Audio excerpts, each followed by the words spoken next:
सुबह के बजे हैं 10। नमस्ते, मैं राशिद। अब से 24 घंटे पहले जब आपसे मुलाकात हुई थी तो इंडिया न्यूज ने बहुत बड़ा खुलासा किया था। आपको ये बताया था कि तबलीगी जमात के लगभग 1700 से 2000 मौलानाओं ने किस तरह से पूरे हिंदुस्तान की जिंदगी को खतरे में डाल दिया था। हमने आपको ये भी दिखाया था कि किस तरह से दिल्ली के निजामुद्दीन इलाके में जुटे हुए मौलाना ने कोरोना वायरस संक्रमण की खबर को छिपाया, सोशल डिस्टेंसिंग के आदेश की अवहेलना की, किस तरह से प्रशासन का आदेश माना नहीं। हमने आपको यह भी दिखाया था कि ये मौलाना आखिरकार देश के किन किन हिस्सों में गए, मौलाना की कोरोना चेन क्या थी। लेकिन आज बहुत बड़ा खुलासा हम फिर से करने जा रहे हैं। अगले 1 घंटे हमारे साथ में बने रहिए। इंडिया न्यूज एक करके आपको ये बताएगा मौलाना कहां पर गए, ये मरकज वाले खतरनाक मौलाना कहां पर हैं, हम आपको ये भी बताएंगे और दिखाएंगे। हम आपके सामने ये तस्वीर भी रखेंगे कि इन मौलानाओं के बारे में क्वारंटीन किन किन हिस्सों में गए, मौलाना की कोरोना चेन क्या थी। लेकिन आज बहुत बड़ा खुलासा हम फिर से करने जा रहे हैं। अगले 1 घंटे हमारे साथ में बने रहिए। इंडिया न्यूज एक करके आपको ये बताएगा मौलाना कहां पर गए, ये मरकज वाले खतरनाक मौलाना कहां पर हैं, हम आपको ये भी बताएंगे और दिखाएंगे। हम आपके सामने ये तस्वीर भी रखेंगे कि इन मौलानाओं के बारे में क्वारंटीन सेंटर से लेकर के सरकार के पास में, प्रशासन के बारे में के पास में किस तरह की जानकारियां हैं, ये भी आपको दिखाएंगे। अगले 1 घंटे आपको हमारे साथ में बने रहना है। इनसाइड स्टोरी भी आपको हम दिखाएंगे। लेकिन पूरे हिंदुस्तान का नक्शा एक बार सबसे पहले आप देखें। निजामुद्दीन के मौलानाओं ने कहां पर जाकर के खतरा पैदा किया है। सबसे पहले तो आप ये देखिए, जमात से 19 राज्यों पर खतरा है। जम्मू कश्मीर में 1 मौत हुई है, पंजाब में 9 संक्रमित, हरियाणा में 22, राजस्थान के 19, यूपी में 156, बिहार में 86, पश्चिम बंगाल के 7, महाराष्ट्र में 109, कर्नाटक में 1 मौत हो गई है, केरल के 15, तेलंगाना में 6 मौत, आंध्र प्रदेश में संदिग्ध है, तमिलनाडु में 1 मौत और अंडमान निकोबार में भी संदिग्ध पाए गए हैं। इन सभी के बारे में यह बताया गया है कि जो तबलीगी जमात मरकज में इकट्ठा हुए निजामुद्दीन के इलाके में जो मौलाना थे, देश के अलग अलग हिस्सों में गए हैं, देश के अलग अलग राज्यों में गए हैं और उनकी वजह से संक्रमण फैला है। हालांकि यूपी में 95% संदिग्ध मौलानाओं के बारे में जानकारी हासिल हो गई है, लेकिन बाकियों के बारे में यूपी में योगी सरकार जानकारी इकट्ठा करने की कोशिश लगातार कर रही है। ये अभी का ताजा अपडेट है। 6 तस्वीरों के जरिए आपके लिए समझना बेहद जरूरी है कि अभी का ताजा अपडेट क्या है। निजामुद्दीन से लेकर के यूपी, यूपी से लेकर के तमिलनाडु, तमिलनाडु से लेकर के केरल तक क्या चल रहा है, ये आप देखें। जौनपुर उत्तर प्रदेश, मेरठ यूपी, भदोही यूपी, आगरा, भोपाल और हाथरस। भोपाल यानी कि मध्य प्रदेश में भी ढूंढा जा रहा है कि तबलीगी जमात, तबलीगी मरकज वाले आखिरकार कितने मौलाना हैं।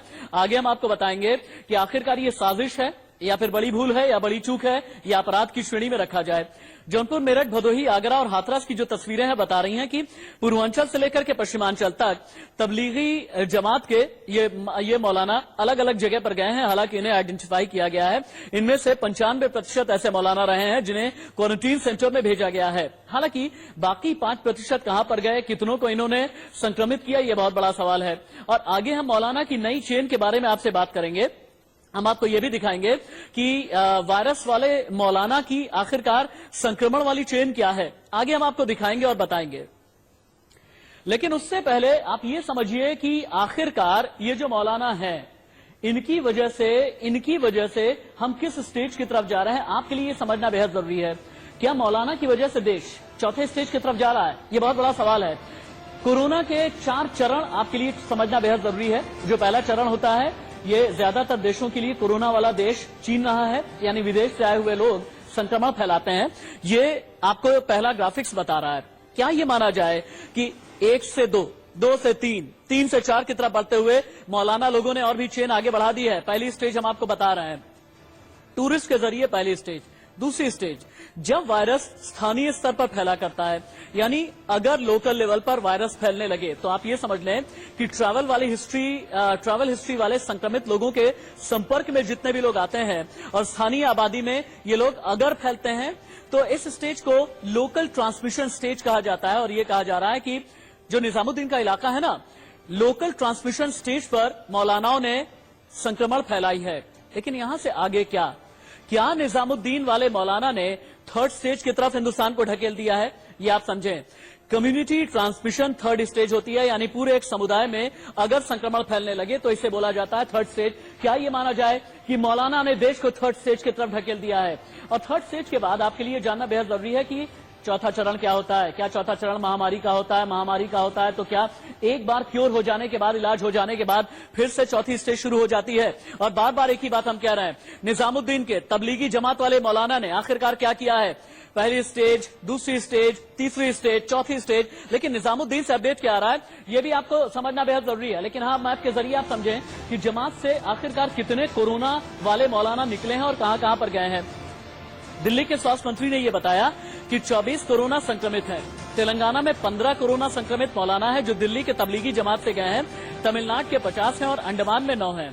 इसका मतलब कुल मिला जुला करके ये आंकड़ा 100 से भी ज्यादा का पहुंच गया है। लेकिन आप ये समझें कि जिनकी जांच अभी नहीं की गई है उनके जरिए आखिरकार संक्रमण कहां कहां पर फैला है, ये बहुत बड़ा सवाल है।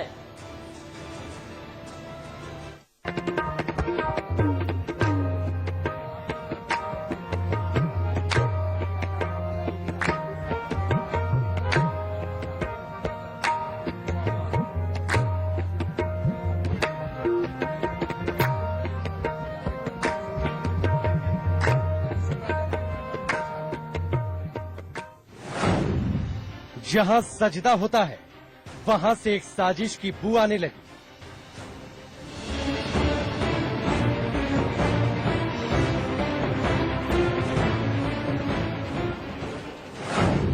जहां सूफी नज्म पढ़ी जाती है वहां महामारी का बड़ा ठिकाना बन गया।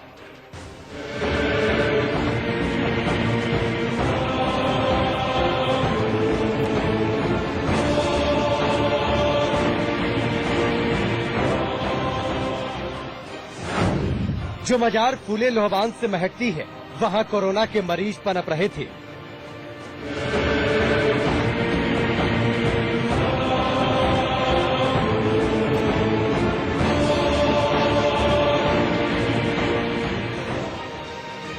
वो दरगाह महान सूफी शेख निजामुद्दीन औलिया की है, जिस मजार के माथे पर एक दाग लग गया और दाग लगाने वाले उस सूफी संत के शागिर्द हैं जो निजामुद्दीन की दरगाह के पास एक मजहबी जलसा कर रहे थे।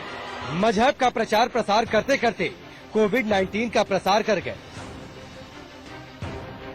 पूरे देश में कोरोना के चलते लॉकडाउन है। प्रधानमंत्री से लेकर राज्य सरकार हर संभव मदद कर रही है कि कैसे कोरोना की चेन को रोका जाए। देश में लोग दुआ कर रहे हैं, लेकिन एक जमात ने काम तमाम कर दिया। जी हाँ, तबलीगी समाज ने न सिर्फ चेन को तोड़ने से रोका है, चेन को आगे बढ़ाया है और 19 राज्यों तक इसे फैला दिया।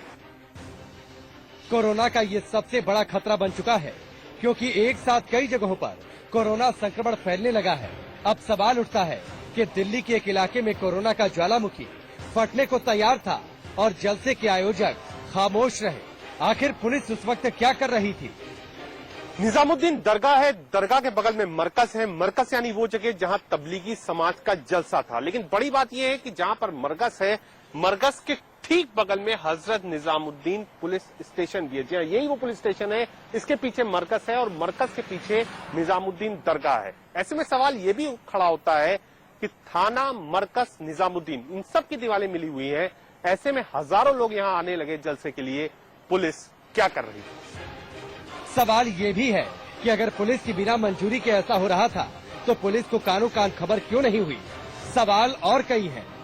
दिल्ली पुलिस, गृह मंत्रालय और दिल्ली सरकार तीनों सवालों के घेरे में है। दिल्ली पुलिस ये दावा कर रही है कि उसने 2 बार नोटिस दिया कि तबलीगी समाज का ये कार्यक्रम रद्द होना चाहिए, लोग यहाँ नहीं आने चाहिए।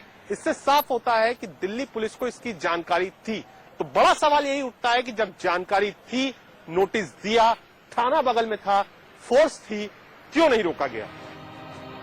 दिल्ली पुलिस ने 24 मार्च और 28 मार्च को नोटिस दिया था। इसमें कहा गया था जलसे से कोरोना महामारी फैल सकती है, लेकिन इसके बावजूद कार्यक्रम हुआ। इस तरह जमात ने लॉकडाउन के आदेशों का उल्लंघन किया। परसों कितने बजे भेजा गया था, कितने पेशेंट थे टोटल, अगम क्या कितने लोग थे? परसों से भेजा जा रहा है जी। परसों दोपहर के बाद भेजा गया है यहाँ फर्स्ट, उसके बाद से रेगुलर चल रहा है। गृह मंत्रालय के मुताबिक 21 मार्च तक निजामुद्दीन इलाके में करीब 1746 लोग थे, जिसमें से 216 विदेशी और 1530 भारतीय थे। इनके अलावा करीब 824 देश के विभिन्न हिस्सों की तबलीगियों में शामिल थे।